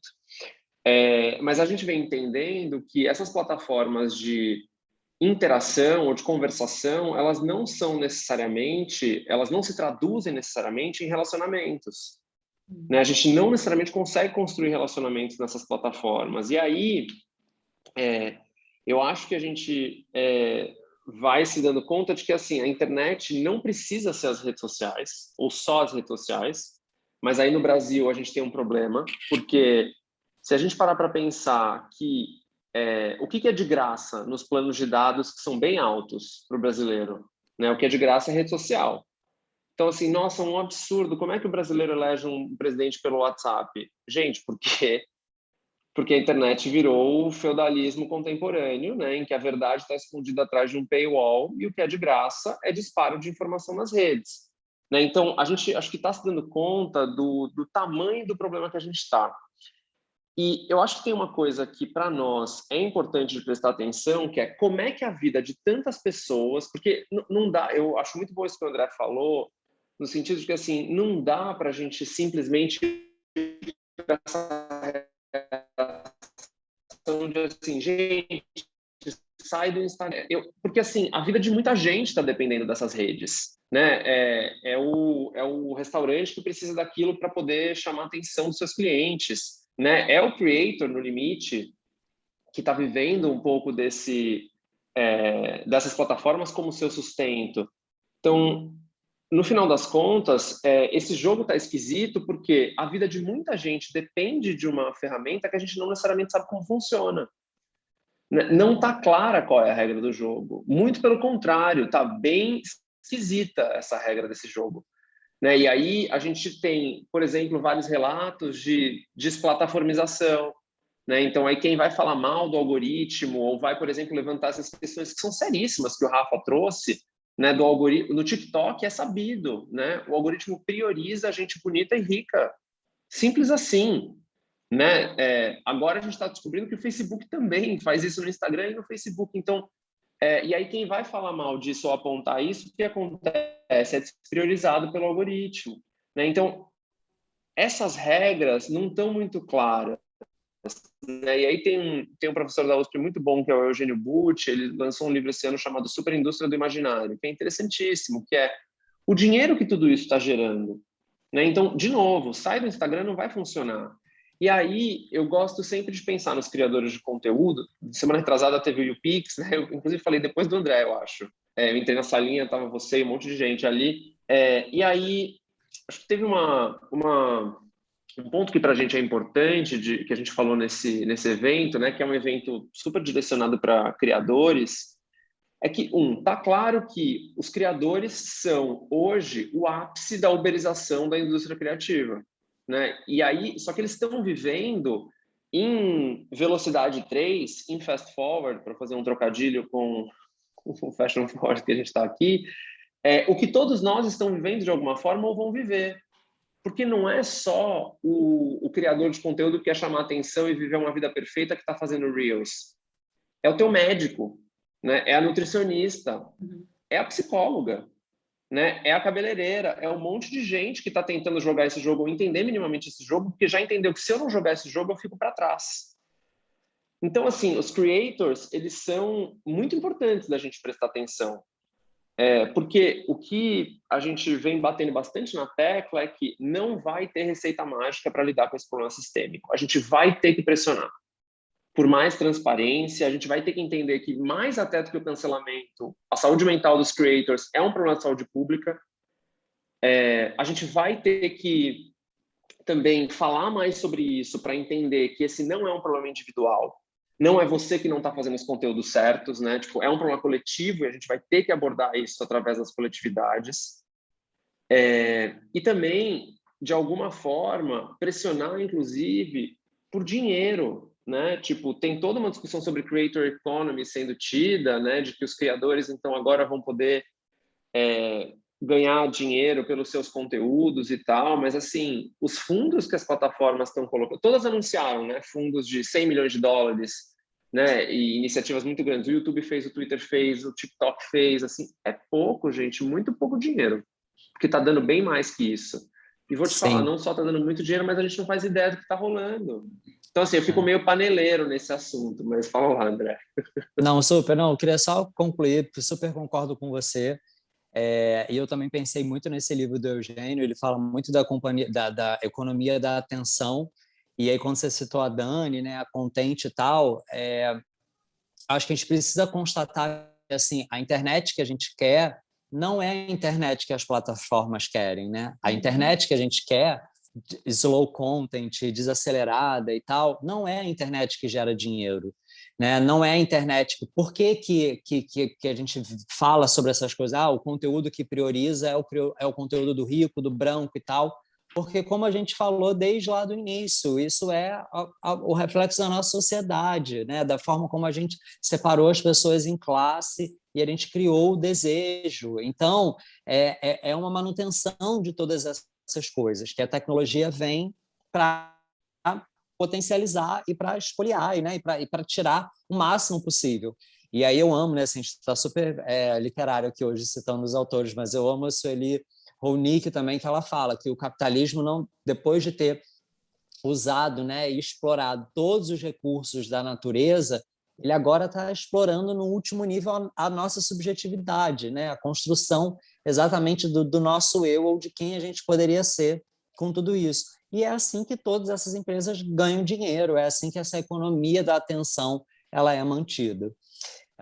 Enfim, então um papo longo para a gente ter também. Não, mas é bom. Deixa eu cutucar, Claro. Juro que eu vou ser rápido.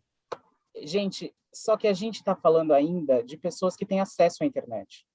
A gente ainda está falando de um Brasil completamente tecnológico. A gente não está falando do Brasil profundo. A gente ainda está falando de pessoas que têm condições de acessar esses lugares. A gente não está falando da metade dessa população, de mais da metade dessa população. A gente ainda não trouxe para a mesa essas pessoas. Então, se a gente vai falar isso em âmbito público, acho que primeiro a gente também tem que trazer, ao mesmo tempo, trazer essa ferramenta para saber como é que essas outras pessoas que nunca tiveram acesso a essa ferramenta podem usar elas de outra forma. Porque a partir do momento em que a gente fica falando de quantos milhões isso está gerando, a gente tem pessoas que nunca acessaram a internet. Existe um Brasil profundo que não é colocado na mesa quando a gente fala de rede social. A gente viu as questões de pandemia, quantas pessoas, quantos jovens não conseguiram passar para o Enem ou estudar para o Enem porque simplesmente não tinham uma internet de qualidade. Eles e quando não a gente vai para as redes.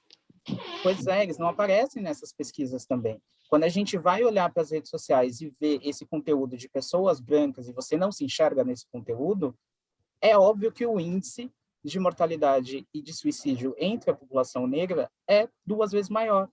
Porque aí você encontra, né, dentro dessa pornografia do sofrimento, além que você não se reconhece nos espaços, você simplesmente se apaga.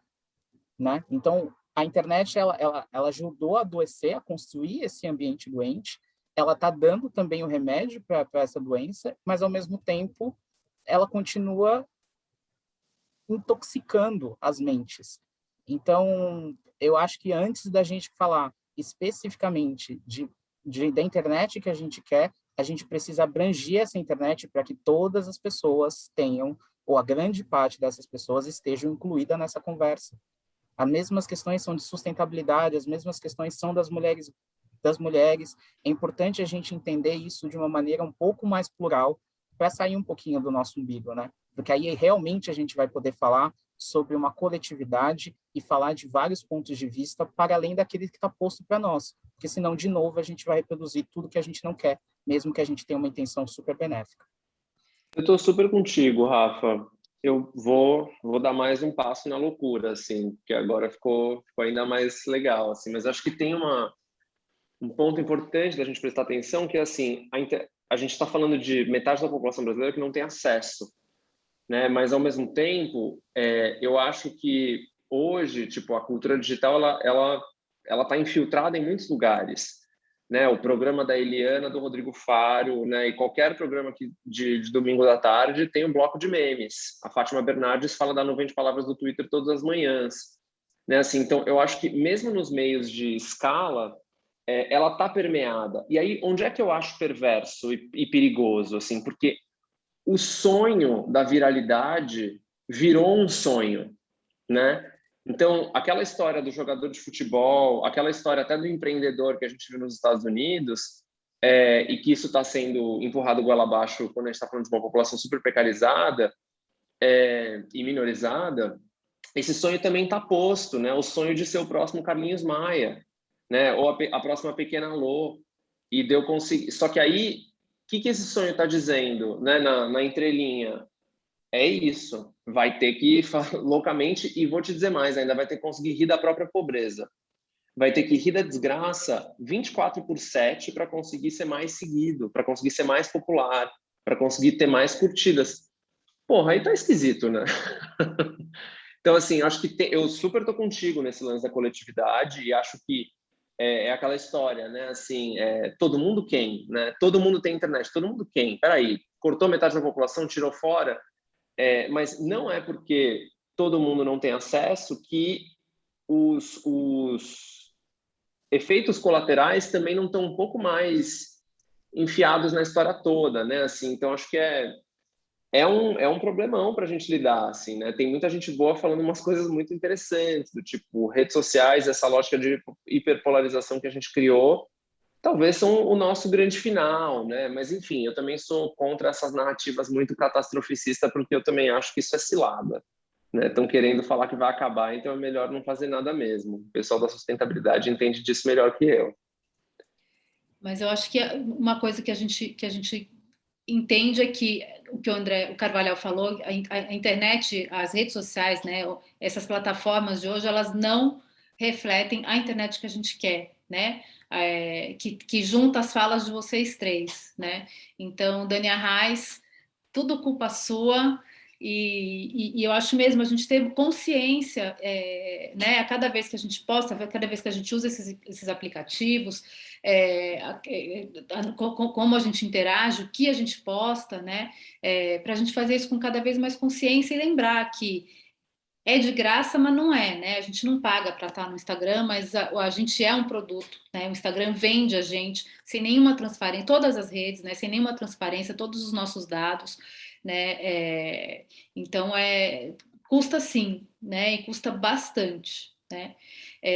Bom, a gente está chegando no nosso finalzinho, mas eu não queria deixar de fazer uma pergunta que foi uma coisa que o André Alves me falou numa conversa e eu ficou na minha cabeça por dias, né? Que ele falou, né? Que as pessoas estão entupidas, né? Entupidas de remédio, entupidas de trabalho, entupidas de reunião, entupidas de posts, né? E aí não sobra espaço para elaborar, né? Porque é tudo muito fugaz, é tudo muito rápido, relações muito superficiais, né? Especialmente em momentos de pandemia, que a gente ficou todo mundo online, né? E aí vai entupindo também com respostas imediatas, né? Em vez de ter o tempo e o espaço para pensar, para refletir e tentar sustentar aí uma pergunta de uma forma um pouco mais profunda, um pouco mais inteligente, né? Com comentários que realmente fazem a diferença, né? E aí o André falou assim, né? Para essas pessoas, né? Lazer é maratonar séries e trabalho é maratonar reuniões, né? Então essa coisa, eu me vi muito nesse lugar da pessoa que não está elaborando, porque hoje em dia, no contexto atual, pelo menos da minha vida, não dá tempo. Ao mesmo tempo, é fundamental que eu elabore para o meu trabalho, para o meu desenvolvimento como profissional, como pessoa, né? Então, o André e depois Rafa e Carvalhal também podem comentar, é a nossa última, nossa pergunta de encerramento. O que a médio e longo prazo vai acontecer com essa geração que não elabora? Ih, peraí, agora complicou aqui. Tá acontecendo já, né? Acho que assim, eu gostei da tua fala dramática, mas é importante colocar um asterisco, né? Essa geração que não elabora, porque aí a gente joga na conta da juventude, né? E sacanagem de novo. Não, eu me incluo nisso, e eu não sou Todo mundo. da Sim, juventude. Estou falando, vou mudar, não é nenhuma geração, porque não é uma faixa etária, tá? É geração um rede tempo, social, tá? sim. A gente já sabe, né? Estamos vendo, né, o que está acontecendo. Acelera, deprime, estoura. Tá claro, né? Tá Super. muito claro. Cristalino, assim, a gente está vendo a céu aberto o que está rolando. Vamos ter que sustentar silêncios, vamos ter que bancar a falta, vamos ter que desmontar essa ideia super egóica de que a gente tem que ser a versão perfeita de nós mesmos. E a gente vai ter que desmontar esse negócio e não tem outro caminho. E aí, acho que tem coisas muito positivas, né? Tipo, também aparecendo. E tem um livrinho que me mexeu muito comigo esse ano, que é o livro da Jota Mombassa, né? E ela fala sobre um pessimismo propositivo, né? Uma esperança que não é espera, né? E a gente sair dessa armadilha de assim, ai, tá tudo acabando, então não tem o que fazer, então estamos todos condenados, não, porque a gente ainda é sujeito, né? A gente ainda pode, né? Assim, ainda tem talvez uns 10 minutinhos aí do dia que não tenham sido preenchidos com Reels, né? Tem uma pesquisa que a gente fez mês passado que eu achei muito boa, né? Que uma das entrevistadas falou assim, eu tenho 30 minutos de intervalo na tarde das reuniões. E aí eu prefiro assistir 30 vídeos de 1 minuto, né, de duração cada um, que é assim, então entupiu mesmo, né? Assim, realmente uma questão temporal, matemática aí, né? Não cabe mais nada. Mas eu acho que tem vou dar o spoiler máximo da nossa noite, de mim mesmo, assim, mas tem uma frase no report que talvez é a minha favorita, né? Que a gente já sabe que a vida é muito mais do que bater uma meta ou ganhar um bônus, né? Ou fazer um conteúdo, ou ganhar os seus likes, etc. Mas a gente ainda está muito identificado com essa crença de que o futuro não espera por ninguém. E aí a gente segue correndo atrasado em direção a esse futuro. Mas aí a gente também esquece que a gente é agente de mudança e que a gente pode fazer algo pelo futuro agora no presente. E a pergunta para mim é cortante, simples e um clichêzão, mas muito importante, que é: se não nós, quem? Eu penso que é um pouco por aí, assim, tipo, acho que vai acontecer, a gente já sabe o que vai acontecer, ou o que pode acontecer, mas a gente também sabe que pode não ser por aí. Gente, a gente produziu uma vacina em menos de um ano. A Uhum. gente pode, né? A gente é bem espertinho como espécie. A gente faz muita cagada, mas a gente também tem umas coisas que, assim, funcionam um pouco.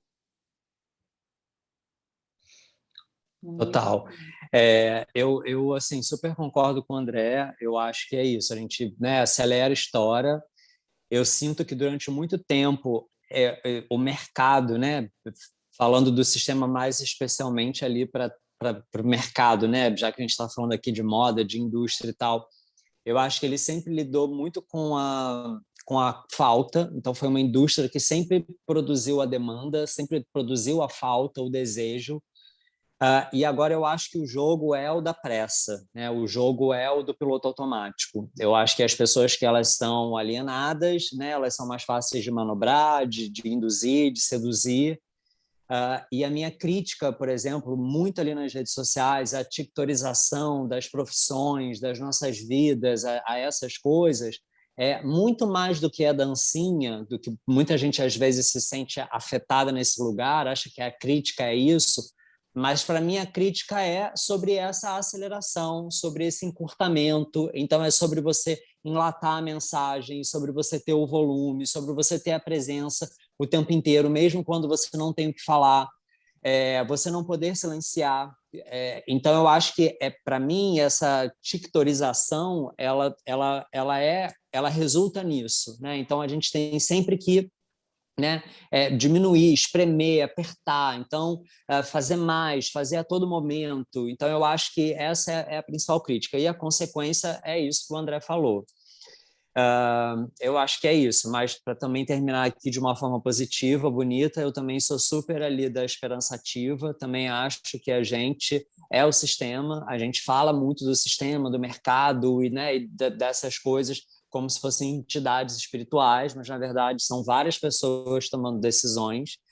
Infelizmente, são pessoas hoje com um recorte de classe, raça, gênero muito pré-definidos, então acho que o que a gente precisa coletivamente tentar desconstruir isso, e através do nosso movimento, através da nossa, né, a saída é coletiva, como a gente já começou a noite aqui falando, através das nossas micropolíticas, das nossas redes, né, dessas conversas que a gente está tendo aqui, né, e das ações que podem surgir daqui dentro das empresas, dentro da nossa família, da nossa casa, do nosso prédio, enfim, eu acredito muito que esse é o caminho. Rafa? Bom, eu não tenho uma coisa muito positiva para falar, então eu vou falar, tá? Deixei aqui os dois meninos falarem, eles estão super positivos, então se vocês não querem um final ruim, terminem o livro agora, fechem as, né? É isso. Fala, Gente, Rafa, pode falar. Eu ainda acredito que a gente está em lugares distintos. Eu acho que os dois Andrés, eles ainda estão em lugares distintos e de perspectivas diferentes. Quando eu olho para a perspectiva de massa e da moda que a gente vem construindo, eu sinto que a gente ainda tem muito para olhar para fora da centralização das coisas. Quando eu me transformei em colunista do Fashion Revolution, me deram esse termo aí, o primeiro colunista, eu bati muito no pé que a gente tem que olhar para as comunidades, para as periferias, porque elas estão sobrevivendo de maneira sustentável há mais de 25 anos. Se elas não fossem sustentáveis, elas já teriam esfacelado. Então, de repente, depois de George Floyd, as pessoas começaram a olhar para mim como se eu pudesse apontar o caminho. E o caminho, na verdade, é olhar para dentro, é olhar para si mesmo, é buscar em si mesmo aonde estão esses saberes, quais que são os seus valores, o que você realmente tem como necessidade. Acho que antes da gente falar do coletivo, a gente tem que entender se você está o suficientemente pronto para travar essa batalha. Porque se você não tiver, você precisa se curar. E o seu processo de cura tem que começar de alguma forma. Então, verbalizar e nomear os sentimentos, eu acho que é a primeira parte de um processo antes da gente colocar ele para dentro de um coletivo. Porque se você não se conhecer, não souber os seus próprios limites, você vai estar o tempo todo à mercê dos desejos do outro. E é aqui que mora o perigo. Então, autoconhecimento, e eu não estou falando de livro de autoajuda, eu não tenho saco para Monja Cohen, eu estou falando de realmente a gente saber os nossos limites. Até onde eu vou entregar? Até onde eu quero isso? Até onde isso é um lugar que eu preciso avançar e expandir as minhas fronteiras? Se a gente não olhar para dentro e ficar desesperadamente pensando no coletivo, a gente vai ser uma célula muito danosa para esse coletivo. A partir do momento que eu entendo que eu sou o coletivo e que o meu coletivo é com o André, como já foi uma vez, é com o Carvalhal, como já foi uma vez, que nós já trabalhamos em coletivo, isso dá um outro tape, a gente vai entender esse micro-organismo de forma um pouco mais sadia nesse sentido. Então, quando vocês falam das trocas mais fúteis, eu não sei, porque toda vez que eu posto no Instagram é sempre um texto. Camila me segue, sabe que é sempre um texto. Eu escolhi viver dessa forma um pouco mais low profile, eu escolhi que a minha marca tivesse um nicho mais específico, eu escolhi, pago os preços de não sofrer essa questão de tamanho. Crescimento, para mim, ele tem alguns pontos. Eu escolhi algumas áreas da minha vida que eu quero que haja crescimento. E outras eu quero manter estabilidade. Mas isso é a partir de muito autoconhecimento. Então, entender que o coletivo é um espelho das suas vontades, eu acho que é o primeiro passo para a gente conseguir entender. Com essa, sei lá, essa geração, esse tempo que a gente vive das redes sociais, eu não sei o que vai acontecer. Eu não posso aqui performar um guru, uma Zoraide, porque eu não tenho isso. O que eu posso dizer é que, se cabe algum tipo de conselho, é olhar para si, olhar para dentro. Se a gente ainda vive em pandemia, é porque a gente tem ainda questões para serem tratadas. É porque tem questões que precisam ser semeadas, é porque tem questões que precisam ser lavadas. A que ponto essas mudanças realmente foram colocadas e mudaram e realmente estão reverberando a ponto de a gente conseguir, no coletivo, tratar todas essas chagas que foram criadas. Então, acho que um processo de cura não é esquecimento, não é anistia, não é reconciliação, mas ele precisa ser verbalizado. Eu acho que no Vale do Silêncio, a gente precisa desilenciar muitas coisas e muitas pessoas. A partir do momento em que a gente tiver tudo na mesa, aí a gente vai começar um outro processo. Até lá, eu acho que são todas tentativas falhas. E lembrando, obrigado, Rafa, que o impacto do olhar do outro sobre o indivíduo, né? André Alves deve lidar muito com isso no consultório. É um tema eterno na moda também, né? Inclusive foi um dos temas dos nossos encontros, assim, né? O olhar do outro sobre a gente, né? O impacto que isso tem. Mas, gente, eu amei essa conversa. Eu queria agradecer. Eu acho que a gente podia. Essa conversa pode ser desdobrada em várias outras. Surgiram temas muito interessantes, cada um, né, com seu próprio valor. Assim, dá para a gente fazer vários encontros, cada um focado num tema. Inclusive, amanhã eu vou pegar essa gravação e vou pegar todas as referências de livros e vou postar no Instagram do FFW e posso compartilhar com vocês também, porque vieram indicações muito grandes, muito bacanas, mas é difícil você estar falando, pensando, refletindo e escrevendo ao mesmo tempo ali o nome no chat. Então, eu vou trazer de volta aí esses livros para quem se interessar. Queria muito agradecer. Eu sempre termino aqui com 3 indicações: um livro, um filme e um perfil para seguir no Insta, que eu coloco aqui no chat. Peraí. E hoje eu tenho que, então, né, com muito prazer, indicar assim, o livro do André, o livro mais recente, né, porque ele tem muitos, André Carvalhal, né, que é Como Salvar o Futuro, Ações para o Presente, que fala muito também desse, né, o futuro que a gente quer, a gente começa a construir ele hoje. O documentário Invisible Portraits, da Odi Egbuonos. Já viu, Rafa? Né, que a própria diretora chama, né, de uma carta de amor às mulheres negras e uma reeducação para todas as outras pessoas, né? Ele não está disponível nas plataformas mais mainstream, mas é possível achar em algumas plataformas já com legenda. E vou deixar o perfil do Instagram do Projeto Sankofa e do Float Vibes, tá? Os dois muito bacanas, cada um com pelas suas razões. Tá aqui no chat, se vocês quiserem dar uma olhada. Para quem não conhece ainda, né? Opa! E agradecer, esse foi o nosso último encontro, foi uma jornada assim de muita troca, de muito aprendizado e muito bacana, e realmente agradecer as pessoas que vieram assistir, que trouxeram comentários, que compartilharam suas experiências, que viram nesse espaço um espaço né, de acolhimento, em que elas se sentiram confortáveis para compartilhar, tanto aqui com a gente, né, na sala, quanto através dos comentários. E isso vai estar gravado a partir de amanhã, se vocês quiserem assistir, rever, voltar aí em todas essas reflexões, ou compartilhar com colegas de vocês que acham que podem tirar algum proveito desse conteúdo, tá bom?